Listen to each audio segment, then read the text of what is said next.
કેટલા બધા આસ્પેક્ટ્સ છે સારી લાઈફના, પણ મારે 4 આસ્પેક્ટ પર વાત કરવી છે સ્માર્ટ લાઈફની. જો તમે સાચે સ્માર્ટ છો ને તો સૌથી પહેલાં વિચાર કરો તમારા સ્વાસ્થ્યનો. ખૂબ ટેકનોલોજી અવેલેબલ છે સ્વાસ્થ્ય માટે, પણ આપણે કોઈ ટેકનોલોજીનો ઉપયોગ કરતા નથી.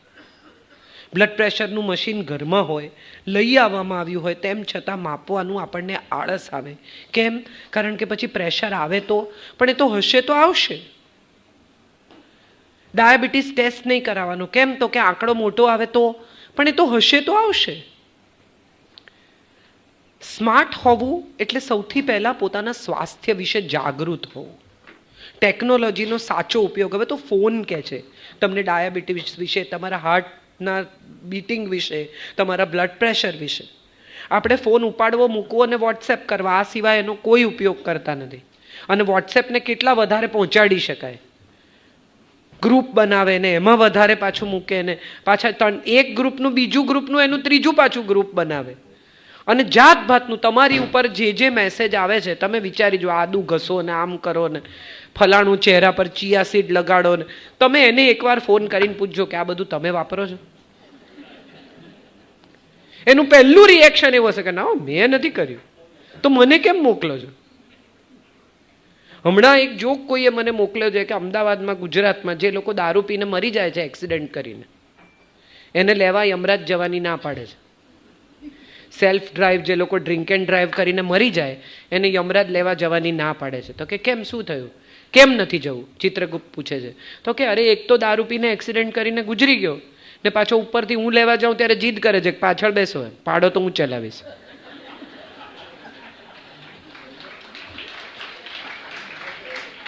આવા લોકો સાથે કેવી રીતે હું નીચે જાઉં એમને લેવા? હવે આ આખી વાતની મજા એ છે કે નવી પેઢી આપણને બહુ સ્માર્ટ લાગે છે, કારણ કે ટેકનોલોજી સાથે બહુ વેલવર્સ છે. પણ તમે એ નવી પેઢીને એવું પૂછી જુઓ કે મોઢે દાખલા ગણી શકે? કેલ્ક્યુલેટર વગર તમે એને કહો કે ગણવાનું શરૂ કરે, 2 + 6 + 8 + 11 + 18 + 13 + 16 + 15, અને એના ગ્રેન્ડફાધરને પૂછો. એના ગ્રાન્ડફાધર તમને ધડાધડ દાખલા ગણીને આપશે. સરવાળા બાદબાકી 18માંથી 6 જાય તો કેટલા? એટલે છોકરું વિચારે, ગ્રાન્ડફાધર કંઈ બી કરતા 12. એનું ધ્યાન ક્યાંક બીજે છે. હમણાં અમે જે ફિલ્મ કરી એની અંદર એક બહેન આમ લંડનમાં ફોટા પાડે છે ને કોઈ એને પૂછે છે કે 320 પાઉન્ડ એટલે કેટલા? કોક બીજાની સાથે વાત કરે છે અને પેલી ફોટા પાડતા પાડતા કહે છે કે આટલા 33,000 આટલા પાઉન્ડ. કારણ એ છે કે તમે ટેકનોલોજી પર જેમ આધારિત થતા જાઓ છો ને એમ તમારી સ્માર્ટનેસ ઘટતી જાય છે, વધતી નથી જતી. મોટા ભાગના લોકોને લાગે છે કે વધુ ને વધુ સ્માર્ટફોન જેને આપણે કહીએ છીએ એ સ્માર્ટફોનમાં કેટલી વાર ખોટા મેસેજીસ ગયા છે ખબર તમને?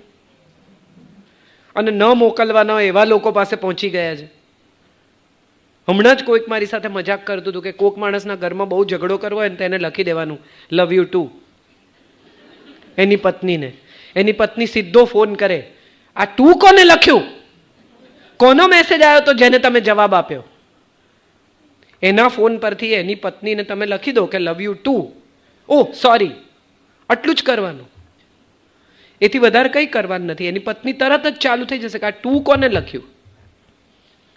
જો આઈ લવ યુનો મેસેજ આવ્યો તો જ તમે જવાબ લખો ને લવ યુ ટુ.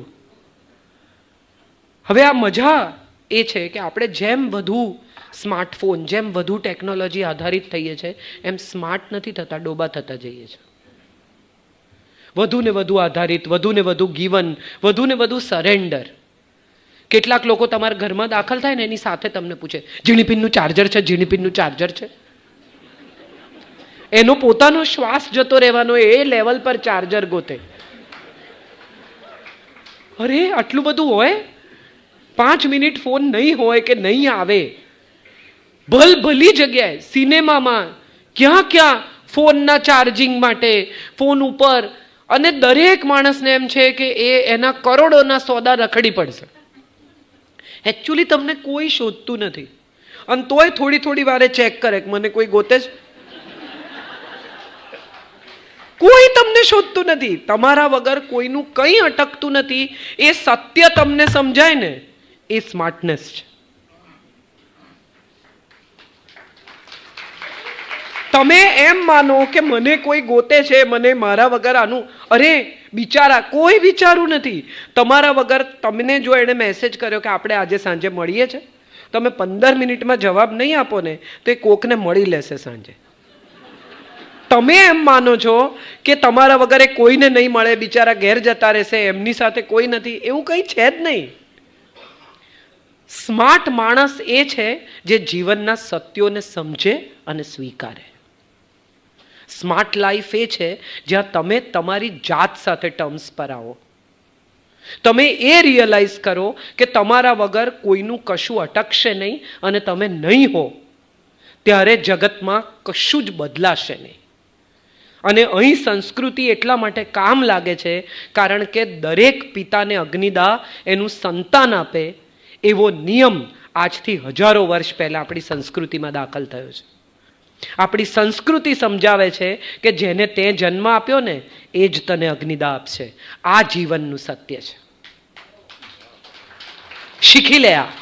અને અગ્નિદાહ આપતી વખતે પણ બાળકને સમજાય, સંતાનને સમજાય કે કાલે સવારે જે સંતાનમાં હું મોહ દાખલ કરું છું ને એ સંતાન જ મને અગ્નિદાહ આપશે અને આવીને જમી લેશે. સાહેબ, કશું જ નહીં બદલાય, કંઈ જ નહીં અટકે.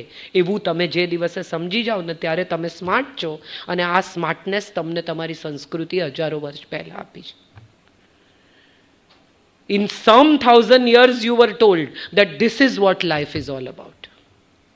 સ્વાસ્થ્ય અગત્યનું છે, સંબંધો અગત્યના છે, સમજણ અગત્યની છે, અને સૌથી મહત્વની છે ક્ષમા. તમે જેને હોલ્ડ, કેટલા લોકોને તમે બ્લોક કર્યા છે યાદ કરી જુઓ. ફોનમાં બ્લોક કર્યા છે, મગજમાં થાય છે. ઉલટાની મજા એ છે કે જેને બ્લોક કર્યા છે ને એ વધુ બોધર કરે છે. જોયા કરો છો, એને ખબર પડી કે નહીં મેં એને બ્લોક કર્યો, એને ખબર પડી કે નહીં મેં એને બ્લોક કર્યો. તમે જેને અનફ્રેન્ડ કર્યા ને ફેસબુકમાં, એના પાછા ફેસબુક પર થઈને તમે જુઓ છો કે આ અનફ્રેન્ડ થયો, એને ખબર પડી કે નહીં. એટલે તમે અનફ્રેન્ડ કરવા ખાતર કર્યો છે. એને સમજાય કે જો મેં તને મારી જિંદગીમાંથી કાઢી નાખ્યો, બાકી કોઈને તમે કાઢ્યા નથી. એ બધું તમારી જિંદગીમાં દાખલ થયા છે. પહેલા ફ્રેન્ડ હતા ત્યારે તમે આટલું લોહી નહોતા પીતા. હવે જ્યારે અનફ્રેન્ડ થયા છે ત્યારે તમે બધું ગુસ્સો છો ત્યાં કે આ શું કરે છે, ક્યાં જાય છે. હવે તમે અનફ્રેન્ડ થઈને કોકના ફેસબુકમાંથી એના ફેસબુકમાં જઈને તપાસ કરો છો. તમારું વધુ ધ્યાન ત્યાં આકર્ષાય છે. સોશિયલ મીડિયા, બધાને લાગે છે કે સ્માર્ટનેસ છે. ઓ, તમે સોશિયલ મીડિયા પર નથી, તમે સોશિયલ મીડિયા પર નથી. અરે હમણાં જ કોઈક મને પૂછતું હતું કે તમને અંબાણીનું ઇન્વિટેશન ના આવ્યું? એટલે મેં કહ્યું, મેં કીધું મને અજય દેવગનને 2 જણને નથી આવ્યું, અમે 2 નથી ગયા એ લગ્નમાં. સવાલ એ છે કે દરેક જગ્યાએ ઇન્ક્લુડ થવું એ આપણી સ્માર્ટનેસ નથી.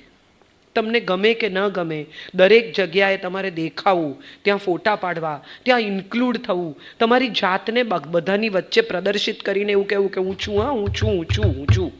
એ તમારા એક્ઝિસ્ટન્સને વારંવાર પ્રસ્થાપિત કરવાનો પ્રયાસ છે ને, એ સૌથી મોટી મૂર્ખામી છે, સ્માર્ટનેસ નથી.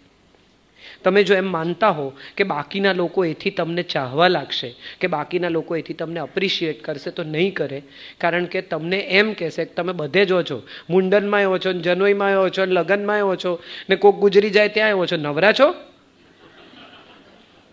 કોઈ કામ નથી તમારે કે તમે દરેક પ્રસંગે હાજર થઈ જાઓ છો?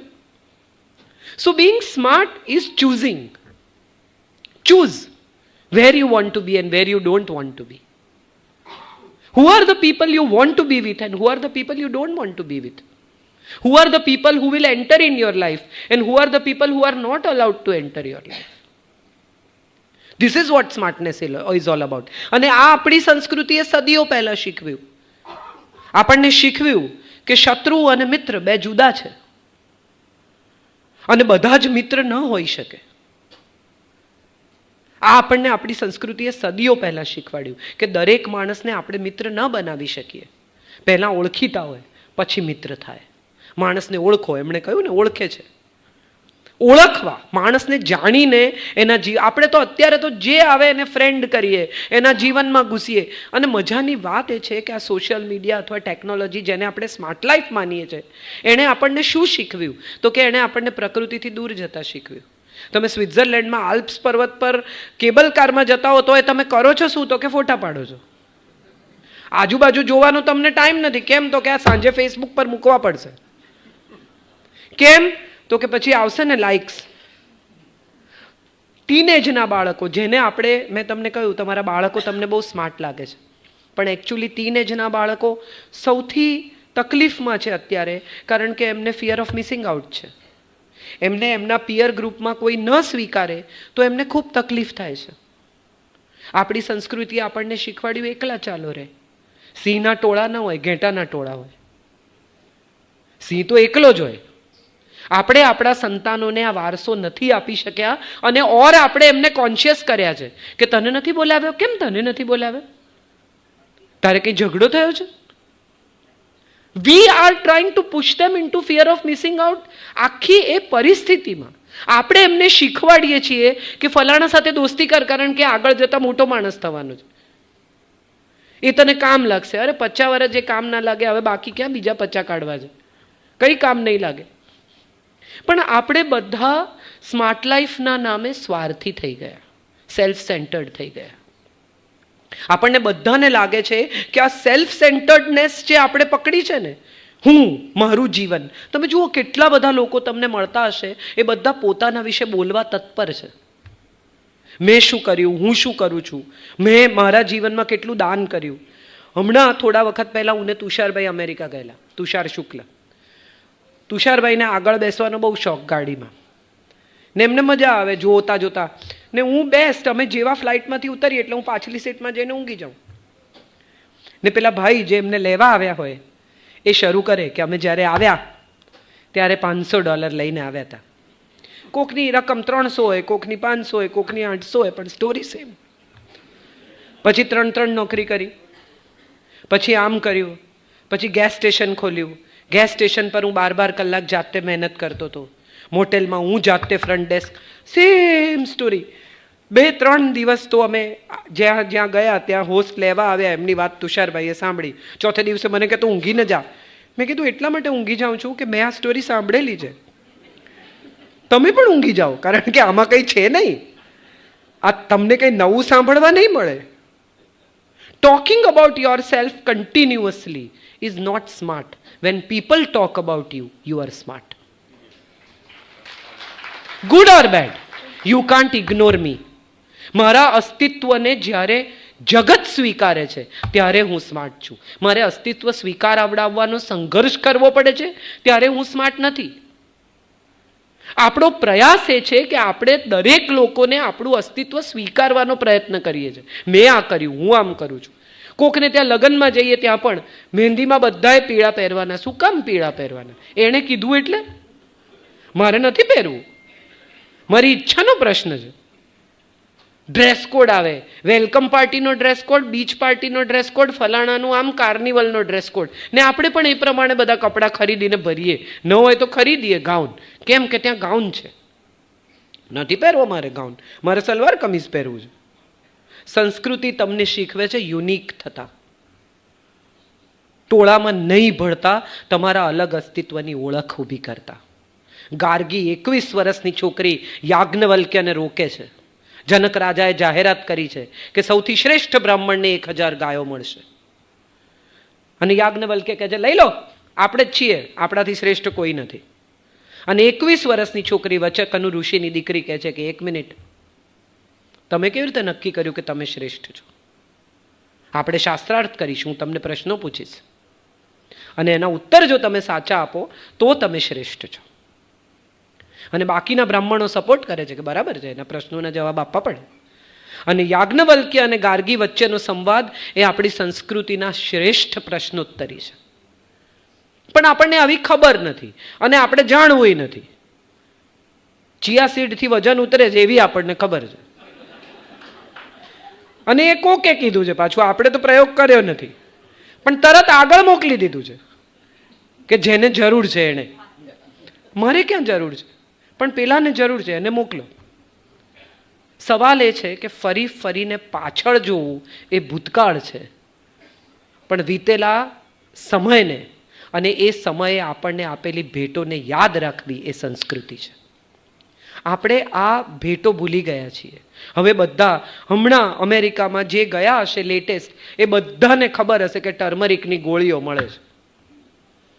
આપણા ઘરમાં વાગે, શરદી ઉધરસ થાય કે બીજો કંઈ બળી જાય તો તરત ઘીમાં લપેટીને હળદર લગાડે, વાગ્યું હોય તો હળદર દબાવી દે, શરદી ઉધરસ થાય તો મધમાં ઘીમાં હળદર ચટાડે.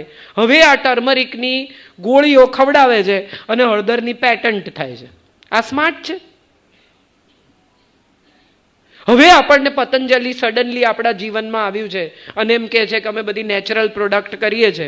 હવે આપણને ખબર પડી કે અચ્છા આ બધી નેચરલ પ્રોડક્ટ છે, માટે આપણે આ વાપરવી જોઈએ. વર્ષોથી માટી ચોળીને લોકો નહાતા હતા, હવે મડનો પેક આવ્યો. હવે તમને એમ થઈ ગયું કે ઓહો અચ્છા, મડ લગાવવાથી સ્કિન સારી થાય. સદીઓથી લોકો નદીએ જઈને માટી ચોળીને નહાતા હતા. કેટલું મુલતાની માટી, એ શબ્દ જ ત્યાંથી આવ્યો કે માટી ચહેરા પર લગાડતા હતા.